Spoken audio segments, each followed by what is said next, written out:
امام جعفر صادق علیہ الصلاۃ والسلام، اللہم صلی علی محمد وآل محمد۔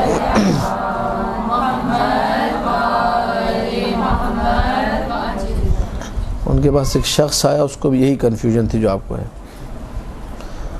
اس نے آ کر کہا کہ مولا، آپ کے آباء و اجداد کے حوالے سے ہم نے یہ حدیث سنی ہے، ان کنت محبا لنا فاعمل ما شئت، حدیث ہے یہ، اگر تم ہمارے محب ہو، ہمارے شیعہ ہو، فاعمل ما شئت، جو چاہے کرو۔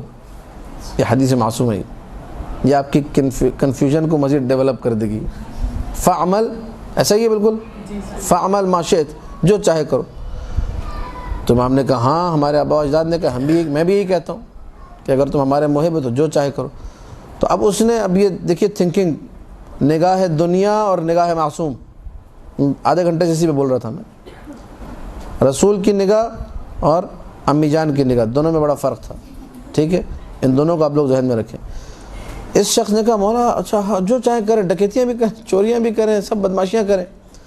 جب اس نے یہ جملہ کہا تو فوراً بھی آپ کا جواب ہے، کنفیوژن کا حل۔ مولا نے کہا واللہ ما انصفتمونا، خدا کی قسم تم نے ہمارے ساتھ انصاف نہیں کیا۔ جن کی محبت کی وجہ سے تم یہ چھوٹ اپنے لیے پا رہے ہو، جو یہ باتیں کر رہے ہو، ہم تو کبھی کوئی حرام نہیں کرتے، ہم تو کبھی کوئی واجب ترک نہیں کرتے، ہمارے لیے جائز نہیں ہے کہ ہم حرام کریں اور واجب کو چھوڑیں۔ تمہارے لیے جو تم ہمارے محب ہو، ان کی کہاں چھوٹ مل جائے گی؟ واللہ ما انصفتمونا، تم نے انصاف نہیں کیا۔ اب انہوں نے، مولا نے حدیث کو کھولا، اس کنفیوژن کو بالکل اور ختم کر دیا بالکل سرے سے، کہا کہ ہمارے آباء و اجداد نے جو کہا تھا اور جو ہم نے کہا تھا وہ صرف اتنا تھا، وہ یہ تھا کہ ان کنت محبا لنا، یا اذا کنت محبا لنا، اگر تم ہمارے محب ہو، فاعمل ما شئت من الخیرات والحسنات، جو نیکی چاہے کرو اللہ قبول کرے گا۔ لیکن اگر ہمارے محب نہیں ہو، جو نیکی چاہو اللہ قبول نہیں کرے گا، جو کام کرو، نمازیں پڑھو، روزہ رکھو، کچھ بھی اللہ قبول نہیں کرے گا۔ ہمارے محب ہوتے ہوئے جو کرو گے اللہ قبول کرے گا، مراد یہ تھی۔ اس کو لوگوں نے بالکل گھما پھرا کے الٹا ہی کر دیا کہ جو چاہے کرو کا مطلب کیا ہے؟ غلط بھی کرو، سلط بھی کرو، گناہ بھی کرو، غلطیاں بھی کرو۔ ایسا قطعاً کسی معصوم نے نہیں کہا۔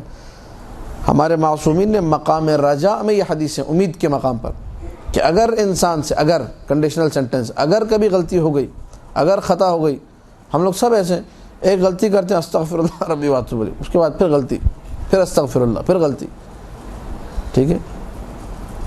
ہوتا ہے یا نہیں ہوتا یہ؟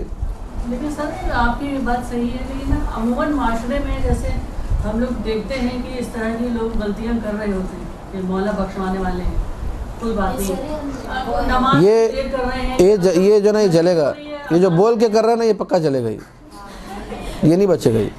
یہ جو بول، دیکھیں میں نے اسی لیے آپ کے سامنے تمہید اسی لیے رکھی کہ جو شخص اس انتہائی بدتمیزی ہے کہ مولا بخشوا دے، اس کے بعد تم حرام کام کرو،